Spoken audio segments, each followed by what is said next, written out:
पूरे राज्य से जो उपनल कर्मचारी हैं वो आप देहरादून का रुख कर रहे हैं। बड़ी संख्या में यहाँ पहुंचे हैं। तीसरा दिन लगातार आज है। लिखित में चाहिए, सरकार 7 महीने से पागल ही बना रही है, पर हम यहाँ से लिख के ही लेकर जाएंगे। लेकिन सरकार मोदी मुख्यमंत्री जी ने भी बोल दिया था, लेकिन 7 महीने वो भी हमें गोली दे रहे हैं। बार उपनल कर्मचारी बैठता है, आंदोलन करता है, नेता आते हैं जाते हैं, लास्ट में मौखिक रूप से बोला जाता है कि आप उठ जाओ, हम एक समिति गठन करेंगे, समिति विचार करेगी। लेकिन हम बस उस धोखे से अब पक चुके हैं। घर में ही संभाल रही हूँ, तो मम्मी तो 60 साल की बुजुर्ग है, उनके लिए हमें तो आना ही पड़ेगा ना सड़कों पे। मिला के आप सीधे हमारे खाते में समान कार्य समान वेतन लागू करो और हम कल ही उठ जाएंगे। मुख्यमंत्री ने घोषणा कर दी है कि ये नियमित होंगे, लेकिन उसके बाद हुआ क्या? उसके बाद वही हुआ, फिर धोखा मिला। और ये लगातार जो धोखे मिल रहे हैं, इसके बाद उपनल कर्मचारियों का कहना है कि वो हड़ताल पर बैठे रहेंगे। उल्टा हमें धमकाने का काम कर रही है। क्या हमारा संवैधानिक अधिकार नहीं है अपने हक के लड़ने के लिए? रोड पे एप्सन के नाम से धमकाया जा रहा है, कहीं नौकरी से हटाने के नाम के धमकाया जा रहा है, कहीं भी ये बोला जाएगा कि हम पुलिस उठा के तुम्हें जेल में बंद कर देंगे। उपनल कर्मचारी यहाँ से उठने वाले नहीं हैं। ये तीसरा दिन है। अगर 3 महीने भी लग जाएंगे तो ये लोग यहाँ बैठे रहेंगे। नियमितीकरण की मांग को लेकर उत्तराखंड के उपनल कर्मचारियों का अनशन लगातार जारी है। आज तीसरा दिन है। राजधानी देहरादून में परेड ग्राउंड के ठीक सामने ये कर्मचारी बैठे हैं और अलग अलग विभागों के जो उपनल कर्मचारी हैं, आप जरा इनका संख्या बल देखिए। पूरे राज्य में 22,000 से ज़्यादा उपनल के कर्मचारी हैं जो लंबे समय से अपनी सेवाएं दे रहे हैं। मांग एकमात्र है, सुप्रीम कोर्ट, हाई कोर्ट, यहाँ तक कि मुख्यमंत्री के कहने के बावजूद, घोषणा के बावजूद नियमितीकरण नहीं हो पाया है। और पूरे राज्य से जो उपनल कर्मचारी हैं वो आप देहरादून का रुख कर रहे हैं। बड़ी संख्या में यहाँ पहुँचे हैं। तीसरा दिन लगातार आज है और इसी स्थान पर इनकी रात बीत रही है और यहीं दिन बीत रहा है।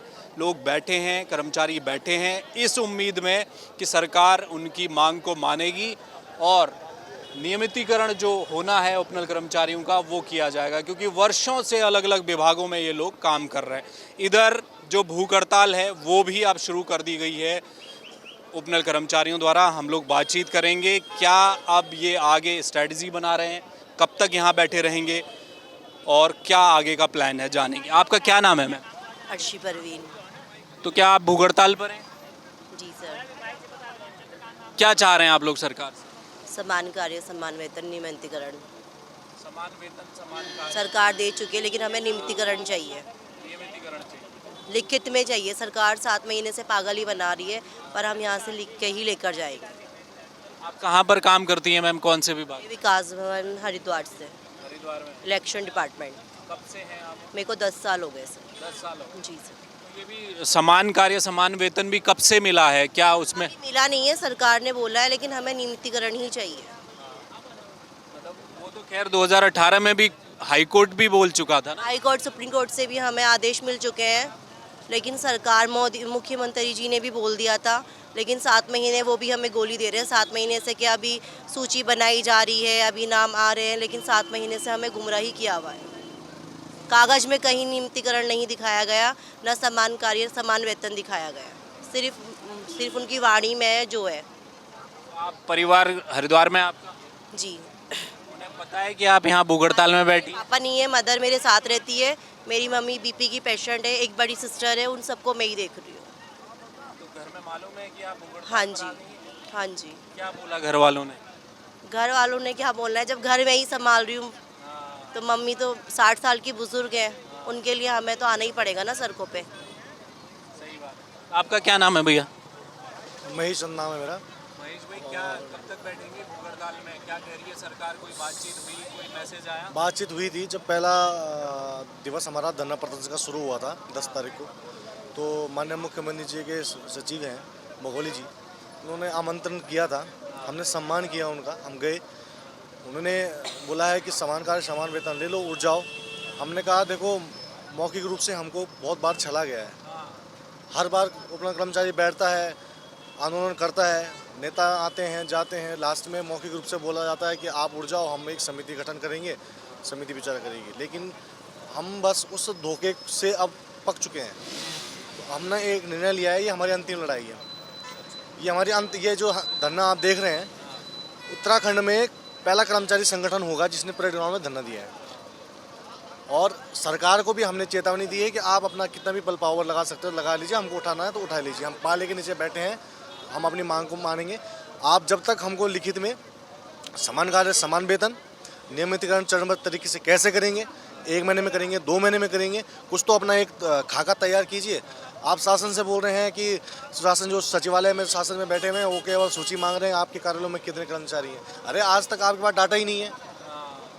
ये तो टहलाने की बात है ना भाई, ये तो टहलाने की बात है। तो अब 2 क्या है, 25 है, 25 खत्म हो गया, 26 के एंड में आपकी आचार लग जाएगी, चुनाव हो जाएंगे, सरकार किसकी भी आए कुछ नहीं, वो बोले कि हम भी सोचेंगे। तो इस चीज़ को हमने बहुत बारीकी से देखते हुए ये निर्णय लिया है। 10 तारीख से आज हमारे धरना का तीसरा दिन है और हम ये बडोनी जी हरिद्वार से हैं, मैं बिलोंग देवराग से करता हूँ, पेयजल निगम का मैं प्रदेश अध्यक्ष हूँ, महासंघ में संगठन मंत्री हूँ। आज हमारे अनशन का दूसरा दिन है। हाँ, आज हमारे अनशन का दूसरा दिन है। ऊपर वाली चौकी आज कैबिनेट की बैठक भी है, हमने सुना है मीडिया के माध्यम से कैबिनेट की बैठक है, उसमें उपनल कर्मचारियों की मांग अगर वहाँ होता है वहाँ कुछ तो उस पर विचार किया जाएगा, लेकिन बिना लिखित आश्वासन के हम उठेंगे नहीं। आपका क्या नाम? मैं योगेंद्र बडोनी, जिला अध्यक्ष उपनल कर्मचारी महासंघ हरिद्वार से हूँ। ये तो सुप्रीम कोर्ट ने भी पहले 2018 में हाई कोर्ट ने बोला, तब भी सरकार ने कुछ ज़्यादा विचार किया नहीं, फिर सुप्रीम कोर्ट से भी आप लोग जीत गए, कहाँ रिव्यू पिटिशन ये वो बहुत कुछ चलता रहा। तो अब क्या, जैसा कि ये बता रहे हैं कि ये निर्णायक लड़ाई अब है, अब ये आखिरी लड़ाई है चाहे कुछ हो जाए, क्या यहाँ तक आप लोग पहुँच गए? बिल्कुल, ये अंतिम लड़ाई है। हम तो जब यहाँ पर बैठे थे, भूख हड़ताल पर बैठे थे, तो मैं ये सोच के बैठा था कि अब इस बार अगर उठूँगा तो तभी उठूँगा जब हमारे पक्ष में कोई शासनादेश निकले, कोई लिखित में कोई जीओ आए कि हाँ भाई आपको नियमितीकरण करा जा रहा है, इतने समय में किया जाएगा, और समान कार्य समान वेतन। और दूसरा, हमारे पास जो उपनल हम पे जो GST लगाता है उसको भी हम ख़त्म करने की मांग कर रहे हैं कि वो ख़त्म करो। GST हमें सीधे विभाग से जो सैलरी आती है हमें GST कटता है? GST हमें 18% करते हैं। अच्छा, हाँ जी, CGST और GST दोनों मिला के 18%, 9% करता है, और 2.5% सर्विस चार्ज उपनल का है 2.5%। तो वो सब मिला के आप सीधे हमारे खाते में समान कार्य समान वेतन लागू करो और हम कल ही उठ जाएंगे। और नियमितीकरण का हमें बता दो कि आपने नियमितीकरण, ठीक है, नियमितीकरण में आपको थोड़ा टाइम लगेगा, एकदम एक ऐसा नहीं होगा, उसमें थोड़ा सा लगता है टाइम। परसों सचिव साहब ने भी बोला कि उसमें थोड़ा टाइम लगेगा, हमने मान लिया टाइम लगेगा। उसे 1 महीने का दे दो, हमें लिखित में दे दो कि 1 महीने के अंदर हम आपको नियमितीकरण दे देंगे, तो हम आज ही उठ जाएंगे यहाँ से।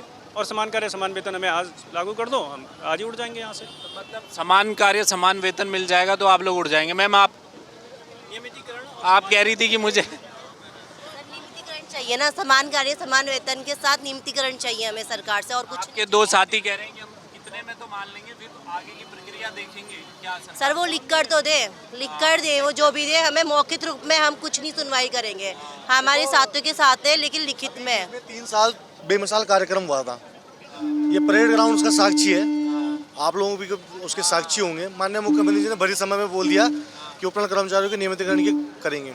7 महीने पोस्टर छपके हमने सम्मान कर दिया। इतना बड़ा सम्मान मुख्य सेवक, हमने मुख्य सेवक दल है उनका, और वहाँ का उनके आवास में वहाँ पे उपनल कर्मचारी एक मध्यम क्या निम्न वर्गीय कर्मचारी आज की डेट में है 10 से 12 हज़ार रुपये की सैलरी ले रहा है, लेकिन हमने फिर भी उनका सम्मान किया है। हमने बड़ा अच्छा प्रोग्राम रखा, उनका सम्मान किया है। मैं देवराग से आया तो मैं उनका गंगा जल लेके आया कि आपने इतनी बड़ी घोषणा हमारे लिए की है, तो गंगा माँ का आशीर्वाद बना रहेगा, आगे भविष्य में आपका जो भी चुनाव होगा तो हम आपका सहयोग करेंगे। लेकिन क्या चले गए, समिति समिति समिति समिति, बस समिति का खेल हो रहा है, मीटिंग सेटिंग हो रही है, बाकी कुछ नहीं हो रहा है। 2018 के बाद ये कर रहे हैं। देखिए, नाराजगी इस बात की लेकर है कि अभी कुछ दिनों पहले मुख्यमंत्री ने ये घोषणा की कि हम उपनल कर्मचारियों को नियमित करेंगे, चूंकि सुप्रीम कोर्ट से मामला आ चुका था उपनल कर्मचारियों के पक्ष में, लेकिन मुख्यमंत्री की घोषणा हुई। उसके बाद बाकायदा पूरे देहरादून शहर में मैंने कई स्थानों पर देखा कि जो उपनल कर्मचारी हैं वो मुख्यमंत्री का आभार जताते हुए बड़े बड़े बैनर पोस्टर चस्पा किए गए। यहाँ तक कि मुख्यमंत्री आवास जाकर इन लोगों ने मुख्यमंत्री का माल्यार्पण किया, उनका धन्यवाद अदा किया इस बात का कि मुख्यमंत्री ने घोषणा कर दी है कि ये नियमित होंगे।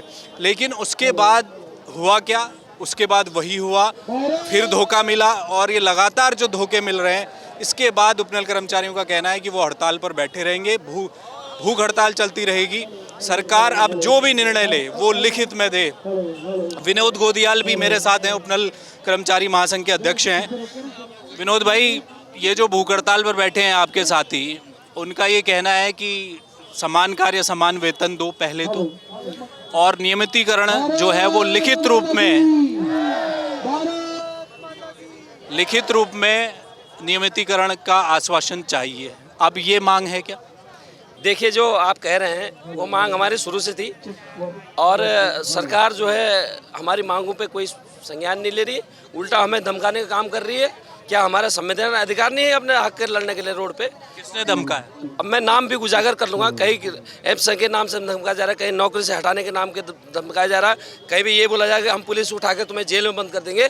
तो इन कर्मचारियों ने ये कफन बांध के आए हैं कि आप हमें जेल में डालो, आप हमें एस्मा लगाओ, आप हमें नौकरी से हटाओ। पर इन्होंने पूरा माइंड मेकअप करके आ रखे हैं कि जिस दिन हमारा समान का वेतन आ जाएगा, समान वेतन का जियो आ जाएगा, और एक नियमावली के लिए ठोस आपने जो आश्वासन दिया है उसमें रिटर्न में आ जाएगा, तो हम लोग उठ के चले जाएंगे। मैं आपके चैनल के माध्यम से बताना चाह रहा हूँ, सरकार की हठधर्मिता देखिए आप। हमारे आयुर्वेदिक विश्वविद्यालय के कुछ लोग माननीय हाई कोर्ट से जीतने के बावजूद भी, हमारे जो सैनिक कल्याण सचिव हैं दीपेंद्र चौधरी जी, जो हमारे आयुष के सचिव हैं श्रीमान दीपेंद्र चौधरी जी, हमने उनको माननीय हाई कोर्ट का आदेश दिया। माननीय हाई कोर्ट ने स्पष्ट आदेश किए कि इनको पुनः इनकी नियुक्ति की जाए। उसके बदले में ये आलम है कि कल 10 तारीख को, जिस दिन हमारा धरना स्टार्ट हुआ, 10 तारीख को साहब द्वारा फिर दोबारा इस पर विशेष अपील दायर करने हेतु निर्गत आदेश कर दिए। अब हाई कोर्ट जा रहे, देखो ना, विशेष अपील दायर करने के लिए। अब आलम में है, जब कोर्ट की नहीं मान रहे हैं तो हम कहाँ जाएं? क्या हम इस प्रदेश के लोग नागरिक नहीं हैं? क्या हम इस प्रदेश के बच्चे नहीं? क्या हम इस प्रदेश के लिए हमने कुछ किया नहीं? क्या हम जो आज 15, 16, 17 साल से हमने डिपार्टमेंट में एक अल्प वेतन भोगी होने के नाते 10,000, 12,000 में काम किया है, क्या हमारा राइट नहीं? क्या जो हक हमारा सरकार ने सुना, वो हक माननीय न्यायालयों ने हमें देखा, और उस माननीय न्यायालयों के आदेश का भी उल्लंघन किया जा रहा है, और ये बर्दाश्त नहीं होगा।